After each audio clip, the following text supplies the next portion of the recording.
Bueno, voy a terminar el día hoy con el último cuento de la noche, un clásico de ficciones de Borges.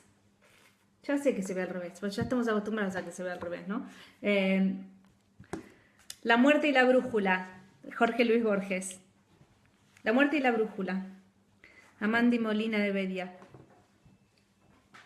De los muchos problemas que ejercitaron la temeraria perspicacia de Lonrot, ninguno tan extraño, tan rigurosamente extraño, diremos, como la periódica serie de hechos de sangre que culminaron en la quinta de Triste-Roi, entre el interminable olor de los eucaliptus.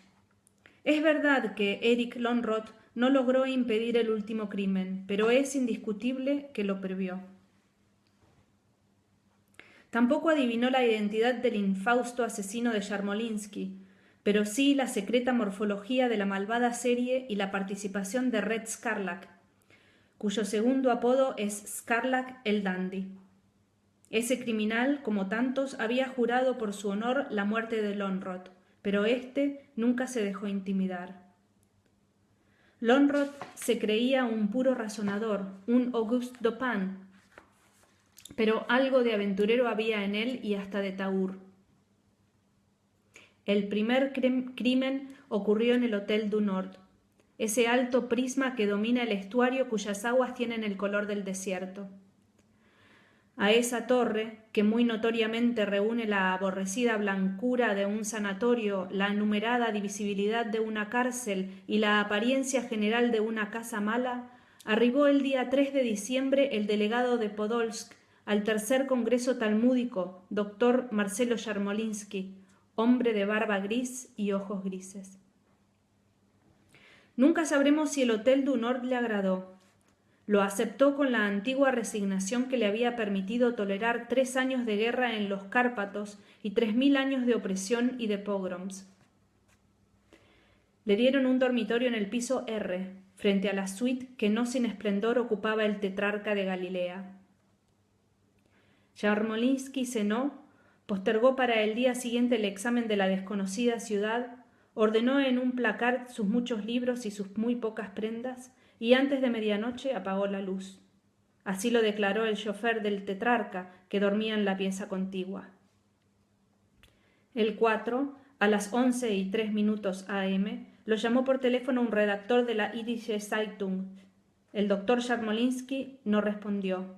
Lo hallaron en su pieza, ya levemente oscura la cara, casi desnudo bajo una gran capa anacrónica. Yacía no lejos de la puerta que daba al corredor. Una puñalada profunda le había partido el pecho. Un par de horas después, en el mismo cuarto entre periodistas, fotógrafos y gendarmes, el comisario Treviranus y Lonrot debatían con serenidad el problema. No hay que buscarle 3 pies al gato, decía Treviranus, blandiendo un imperioso cigarro. Todos sabemos que el tetrarca de Galilea posee los mejores zafiros del mundo. Alguien para robarlos habrá penetrado aquí por error. Yarmolinsky se ha levantado. El ladrón ha tenido que matarlo. ¿Qué le parece? Posible, pero no interesante, respondió Lonrot. Usted replicará que la realidad no tiene la menor obligación de ser interesante. Yo le replicaré que la realidad puede prescindir de esa obligación, pero no las hipótesis. En la que usted ha improvisado interviene copiosamente el azar. He aquí un rabino muerto. Yo preferiría una explicación puramente rabínica, no los imaginarios percances de un imaginario ladrón. Treviranus repuso con mal humor. No me interesan las explicaciones rabínicas, me interesa la captura del hombre que apuñaló a este desconocido. No tan desconocido, corrigió Lonrot. Aquí están sus obras completas. Indicó en el placard una fila de altos volúmenes. Una vindicación de la Cábala, un examen de la filosofía de Robert Flood, una traducción literal de Sefer Yetzirah, una biografía del Baal Shem, una historia de la secta de los Hasidim, una monografía en alemán sobre el Tetragrámaton, otra sobre la nomenclatura divina del Pentateuco. El comisario lo miró con temor, casi con repulsión. Luego se echó a reír. Soy un pobre cristiano, repuso. Llévense todos esos mamotretos si quiere. No tengo tiempo que perder en supersticiones judías. Quizá este crimen pertenece a la historia de las supersticiones judías, murmuró Lonrod. Como el cristianismo, se atrevió a completar el redactor de la Yiddische Zeitung. Era miope, ateo y muy tímido. Nadie le contestó. Uno de los agentes había encontrado en la pequeña máquina de escribir una hoja de papel con esta sentencia inconclusa. La primera letra del nombre ha sido articulada. Lonrod se abstuvo de sonreír. Bruscamente bibliófilo o hebraísta, ordenó que le hicieran un paquete con los libros del muerto y los llevó a su departamento. Indiferente a la investigación policial, se dedicó a estudiarlos. Un libro en octavo mayor le reveló las enseñanzas de Israel Baal Shem Tov, fundador de la secta de los piadosos. Otro, las virtudes y terrores del tetragramatón, que es el inefable nombre de Dios. Otro, la tesis de que Dios tiene un nombre secreto, en el cual está compendiado, como en la esfera de cristal que los persas atribuyeron a Alejandro de Macedonia, su noveno atributo, la eternidad, es decir, el conocimiento inmediato de todas las cosas que serán, que son y que han sido en el universo. La tradición enumera 99 nombres de Dios. Los hebraístas atribuyen ese imperfecto número al mágico temor de las cifras pares. Los hasidim razonan que ese hiato señala un centésimo nombre, el nombre absoluto. De esa erudición lo distrajo a los pocos días la aparición del redactor de la Yiddische Zeitung. Este quería hablar del asesinato. Lonrod prefirió hablar de los diversos nombres de Dios. El periodista declaró en 3 columnas que el investigador Erich Lonrod se había dedicado a estudiar los nombres de Dios para dar con el nombre del asesino. Lonrod, habituado a las simplificaciones del periodismo, no se indignó. Uno de esos tenderos que han descubierto que cualquier hombre se resigna a comprar cualquier libro, publicó una edición popular de la historia de la secta de los Hasidim. El segundo crimen ocurrió la noche del 3 de enero, en el más desamparado y vacío de los huecos suburbios occidentales de la capital. Hacia el amanecer, uno de los gendarmes que vigilan a caballo esas soledades vio en el umbral de una antigua pinturería un hombre emponchado, yacente. El duro rostro estaba como enmascarado de sangre. Una puñalada profunda le había rajado el pecho. En la pared, sobre los rombos amarillos y rojos, había unas palabras en tiza. El gendarme las deletreó. Esa tarde, Treviranus y Lonrod se dirigieron a la remota escena del crimen. A la izquierda y a la derecha del automóvil, la ciudad se desintegraba. Crecía el firmamento y ya importaban poco las casas y mucho un horno de ladrillos o un álamo. Llegaron a su pobre destino, un callejón final de tapias rosadas que parecían reflejar de algún modo la desaforada puesta del sol. El muerto ya había sido identificado. Era Daniel Simón Acevedo, hombre de alguna fama en los antiguos arrabales del norte, que había ascendido de carrero a guapo electoral para degenerar después en ladrón y hasta en delator. El singular estilo de su muerte les pareció adecuado. Acevedo era el último representante de una generación de bandidos que sabía el manejo del puñal, pero no del revólver. Las palabras de tiza eran las siguientes. La segunda letra del nombre ha sido articulada. El tercer crimen ocurrió la noche del 3 de febrero. Poco antes de la 1, el teléfono resonó en la oficina del comisario Treviranus. Con ávido sigilo habló un hombre de voz gutural. Dijo que se llamaba Ginsberg o Ginsburg y que estaba dispuesto a comunicar, por una remuneración razonable, los hechos de los 2 sacrificios de Acevedo y de Yarmolinsky. Una discordia de silbidos y de cornetas ahogó la voz del delator. Después la comunicación se cortó.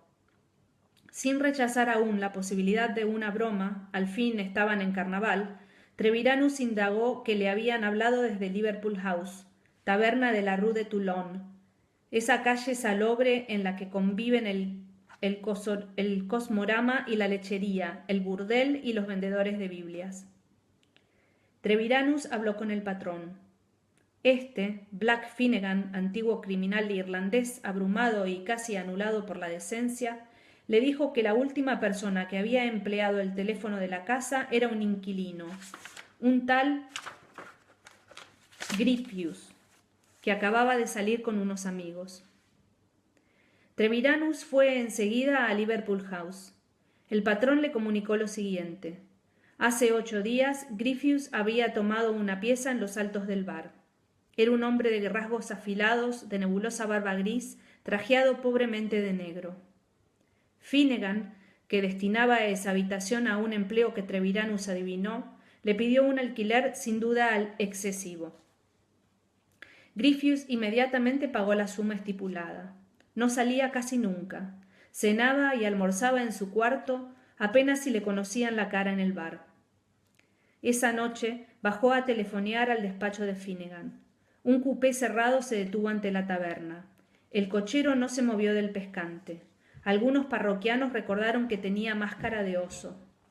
Del cupé bajaron 2 arlequines. Eran de reducida estatura y nadie pudo no observar que estaban muy borrachos. Entre balidos de cornetas irrumpieron en el escritorio de Finnegan. Abrazaron a Griffius, que pareció reconocerlos, pero que les respondió con frialdad. Cambiaron unas palabras en yiddish. Él en voz baja, gutural, ellos con voces falsas, agudas, y subieron a la pieza del fondo. Al cuarto de hora bajaron los 3, muy felices. Griffius, tambaleante, parecía tan borracho como los otros. Iba, alto y vertiginoso, en el medio, entre los arlequines enmascarados. Una de las mujeres del bar recordó los losanges amarillos, rojos y verdes. 2 veces tropezó, 2 veces lo sujetaron los arlequines. Rumbo a la dársena inmediata de agua rectangular, los 3 subieron al cupé y desaparecieron. Ya en el estribo del cupé, el último arlequín garabateó una figura obscena y una sentencia en una de las pizarras de la recoba. Treviranus vio la sentencia. Era casi previsible. Decía: la última de las letras del nombre ha sido articulada. Examinó después la piecita de Griffius, Ginsberg. Había en el suelo una brusca estrella de sangre.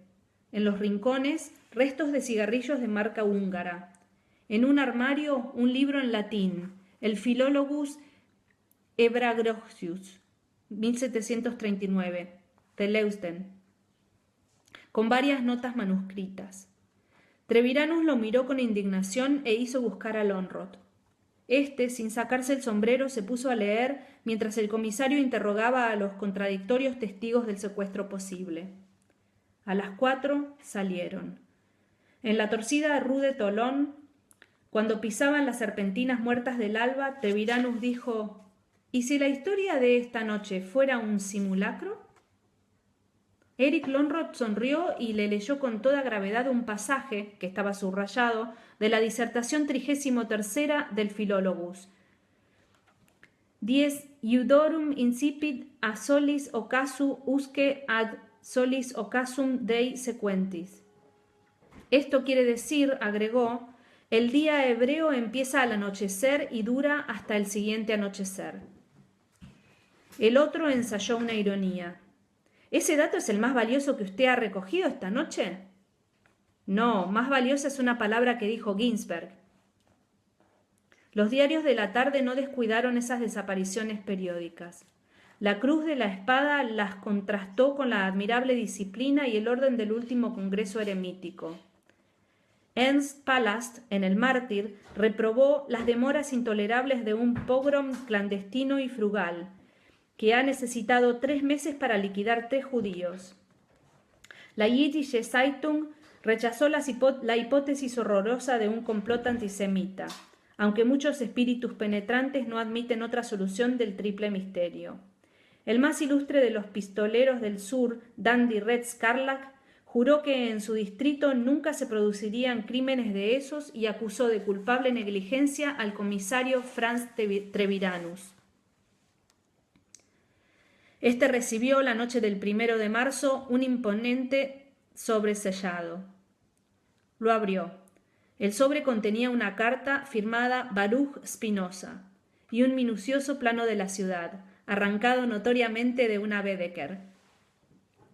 La carta profetizaba que el 3 de marzo no habría un cuarto crimen, pues la pinturería del oeste, la taberna de la Rue de Toulon y el Hotel du Nord eran los vértices perfectos de un triángulo equilátero y místico. El plano demostraba en tinta roja la regularidad de ese triángulo. Treviranus leyó con resignación ese argumento more geométrico y mandó la carta y el plano a casa de Lönnrot, indiscutible merecedor de tales locuras. Erich Lönnrot las estudió. Los 3 lugares, en efecto, eran equidistantes. Simetría en el tiempo, 3 de diciembre, 3 de enero, 3 de febrero, simetría en el espacio también. Sintió de pronto que estaba por descifrar el misterio. Un compás y una brújula completaron esa brusca intuición. Sonrió, pronunció la palabra tetragramatón, de adquisición reciente, y llamó por teléfono al comisario. Le dijo: «Gracias por ese triángulo equilátero que usted anoche me mandó. Me ha permitido resolver el problema. Mañana viernes los criminales estarán en la cárcel. Podemos estar muy tranquilos». «¿Entonces no planean un cuarto crimen?» «Precisamente porque planean un cuarto crimen podemos estar muy tranquilos». Lönnrot colgó el tubo. 1 hora después, viajaba en un tren de los ferrocarriles australes, rumbo a la quinta abandonada de Tris-le-Roi. Al sur de la ciudad de mi cuento, fluye un ciego riachuelo de aguas barrosas, infamado de curtiembres y de basuras. Del otro lado hay un suburbio fabril donde al amparo de un cuchillo barcelonés medran los pistoleros. Lönnrot sonrió al pensar que el más afamado Red Scarlac hubiera dado cualquier cosa por conocer esa clandestina visita. Acevedo fue compañero de Scarlac. Lönnrot consideró la remota posibilidad de que la cuarta víctima fuera Scarlac. Después la desechó. Virtualmente había descifrado el problema. Las meras circunstancias, la realidad, nombres, arrestos, caras, trámites judiciales y carcelarios apenas le interesaban ahora. Quería pasear, quería descansar de 3 meses de sedentaria investigación. Reflexionó que la explicación de los crímenes estaba en un triángulo anónimo y en una polvorienta palabra griega. El misterio casi le pareció cristalino. Se abochornó de haberles dedicado 100 días. El tren paró en una silenciosa estación de cargas. Lönnrot bajó. Era una de esas tardes desiertas que parecen amaneceres. El aire de la turbia llanura era húmedo y frío. Lönnrot echó a andar por el campo. Vio perros, vio un furgón en una vía muerta, vio el horizonte, vio un caballo plateado que bebía el agua crapulosa de un charco. Oscurecía cuando vio el mirador rectangular de la quinta de Tris-le-Roi, casi tan alto como los negros eucaliptus que lo rodeaban. Pensó que a apenas un amanecer y un ocaso, un viejo resplandor en el oriente y otro en el occidente, lo separaban de la hora anhelada por los buscadores del nombre. Una herrumbrada verja definía el perímetro irregular de la quinta. El portón principal estaba cerrado. Lönnrot, sin mucha esperanza de entrar, dio toda la vuelta. De nuevo ante el portón infranqueable, metió la mano entre los barrotes casi maquinalmente y dio con el pasador. El chirrido del hierro lo sorprendió. Con una pasividad laboriosa el portón entero cedió. Lönnrot avanzó entre los eucaliptus, pisando confundidas generaciones de rotas hojas rígidas. Vista de cerca, la casa de la quinta de Tris-le-Roi abundaba en inútiles simetrías y en repeticiones maniáticas. A una diana glacial en un nicho lóbrego correspondía en un segundo nicho otra diana. Un balcón se reflejaba en otro balcón. Dobles escalinatas se abrían en doble balustrada. Un Hermes de 2 caras proyectaba una sombra monstruosa. Lönnrot rodeó la casa como había rodeado la quinta. Todo lo examinó. Bajo el nivel de la terraza había una estrecha persiana. La empujó. Unos pocos escalones de mármol descendían a un sótano. Lonrod, que ya intuía las preferencias del arquitecto, adivinó que en el opuesto muro del sótano había otros escalones. Los encontró, subió, alzó las manos y abrió la trampa de salida. Un resplandor lo guió a una ventana. La abrió. Una luna amarilla y circular definía en el triste jardín dos fuentes cegadas. Lonrod exploró la casa.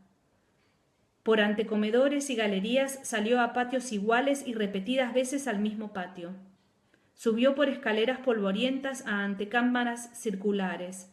Infinitamente se multiplicó en espejos opuestos. Se cansó de abrir o entreabrir ventanas que le revelaban afuera el mismo desolado jardín desde varias alturas y varios ángulos. Adentro, muebles con fundas amarillas y arañas embaladas en tarlatán. Un dormitorio lo detuvo. En ese dormitorio una sola flor en una copa de porcelana. Al primer roce los pétalos antiguos se deshicieron. En el segundo piso, en el último, la casa le pareció infinita y creciente. La casa no es tan grande, pensó.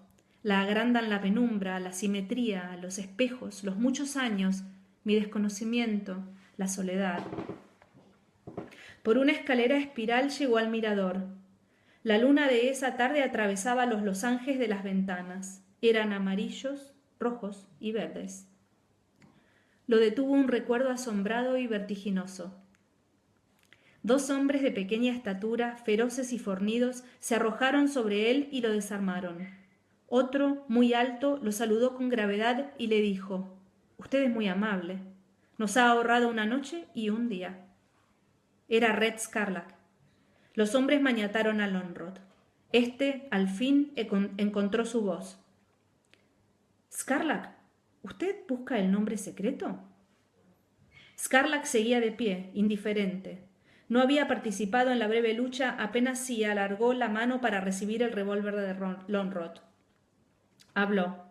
Lonrod oyó en su voz una fatigada victoria, un odio del tamaño del universo, una tristeza no menor que aquel odio. «No», dijo Scarlac. «Busco algo más efímero y deleznable. Busco a Eric Lonrod. Hace 3 años, en un garito de la Rue de Toulon, usted mismo arrestó e hizo encarcelar a mi hermano. En un coupé, mis hombres me sacaron del tiroteo con una bala policial en el vientre. 9 días y 9 noches agonicé en esta desolada quinta simétrica. Me arrasaba la fiebre, el odioso jano bifronte que mira los ocasos y las auroras daba horror a mi ensueño y a mi vigilia. Llegué a abominar de mi cuerpo. Llegué a sentir que 2 ojos, 2 manos, 2 pulmones son tan monstruosos como 2 caras. Un irlandés trató de convertirme a la fe de Jesús. Me repetía la sentencia de los Goim. Todos los caminos llevan a Roma. De noche, mi delirio se alimentaba de esa metáfora. Yo sentía que el mundo es un laberinto, del cual era imposible huir, pues todos los caminos, aunque fingieran ir al norte o al sur, iban realmente a Roma, que era también la cárcel cuadrangular donde agonizaba mi hermano y la quinta de Tris-le-Roi. En esas noches yo juré por el Dios que ve con 2 caras y por todos los dioses de la fiebre y de los espejos tejer un laberinto en torno del hombre que había encarcelado a mi hermano. Lo he tejido y es firme. Los materiales son un heresiólogo muerto, una brújula, una secta del siglo XVIII, una palabra griega, un puñal, los rombos de una pinturería. El primer término de la serie me fue dado por el azar. Yo había tramado con algunos colegas, entre ellos Daniel Acevedo, el robo de los zafiros del tetrarca. Acevedo nos traicionó. Se emborrachó con el dinero que le habíamos adelantado y acometió la empresa el día antes. En el enorme hotel se perdió. Hacia las 2 de la mañana irrumpió en el dormitorio de Jarmolinsky. Este, acosado por el insomnio, se había puesto a escribir. Verosímilmente redactaba unas notas o un artículo sobre el nombre de Dios. Había escrito ya las palabras: la primera letra del nombre ha sido articulada.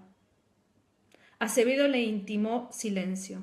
Yarmolinsky alargó la mano hacia el timbre que despertaría a todas las fuerzas del hotel. Acevedo le dio una sola puñalada en el pecho. Fue casi un movimiento reflejo. Medio siglo de violencia le había enseñado que lo más fácil y seguro es matar. A los 10 días yo supe por la Yiddish Zeitung que usted buscaba en los escritorios de Yarmolinsky la clave de la muerte de Yarmolinsky. Leí la historia de la secta de los Hasidim. Supe que el miedo reverente de pronunciar el nombre de Dios había originado la doctrina de que ese nombre es todopoderoso y recóndito. Supe que algunos Hasidim, en busca de ese nombre secreto, habían llegado a cometer sacrificios humanos. Comprendí que usted conjeturaba que los Hasidim habían sacrificado al rabino. Me dediqué a justificar esa conjetura. Marcelo Yarmolinsky murió la noche del 3 de diciembre. Para el segundo sacrificio, elegí la del 3 de enero. Murió en el norte. Para el segundo sacrificio nos convenía un lugar del oeste. Daniel Acevedo fue la víctima necesaria. Merecía la muerte, era un impulsivo, un traidor. Su captura podía aniquilar todo el plan. Uno de los nuestros lo apuñaló.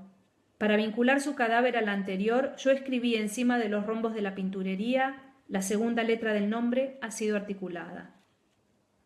El tercer crimen se produjo el 3 de febrero. Fue, como Treviranus adivinó, un mero simulacro. Griffius, Ginsberg, Ginsburg, soy yo. Una semana interminable sobrellevé, suplementado por una tenue barba postiza, en ese perverso cubículo de la Rue de Toulon hasta que los amigos me secuestraron.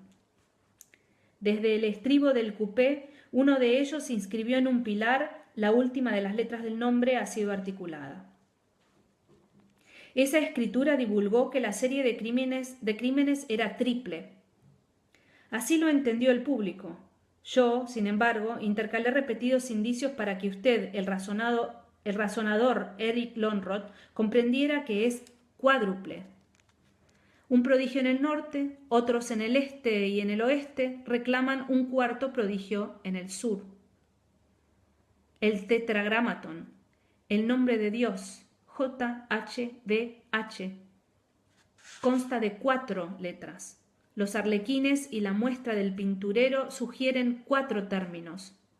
Yo subrayé cierto pasaje en el manual de Leusten. Ese pasaje manifiesta que los hebreos computaban el día de ocaso a ocaso. Ese pasaje da a entender que las muertes ocurrieron el cuarto de cada mes. Yo mandé el triángulo equilátero a Treviranus.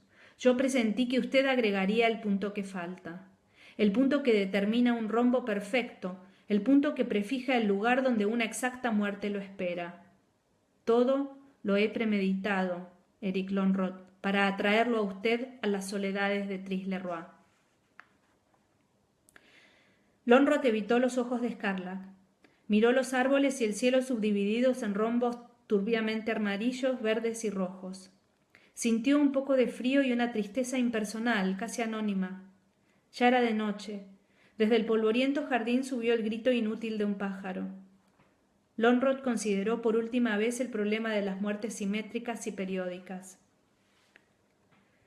En su laberinto sobran 3 líneas, dijo por fin. Yo sé de un laberinto griego que es una única línea recta. En esa línea se han perdido tantos filósofos que bien puede perderse un mero detective. Scarlac, cuando en otro avatar usted me dé caza, finja o cometa un crimen en A, luego un segundo crimen en B, a 8 kilómetros de A, luego un tercer crimen en C, a 4 kilómetros de A y de B, a mitad de camino entre los dos. Aguárdeme después en D, a 2 kilómetros de A y de C, de nuevo a mitad de camino. Máteme en D, como ahora va a matarme en Tris-le-Roi. Para la otra vez que lo mate, replicó Scarlac, le prometo ese laberinto, que consta de una línea recta y que es invisible, incesante. Retrocedió unos pasos. Después, muy cuidadosamente, hizo fuego. La muerte y la brújula de Jorge Luis Borges, un súper clásico. Por favor, díganme qué les pareció. Gracias.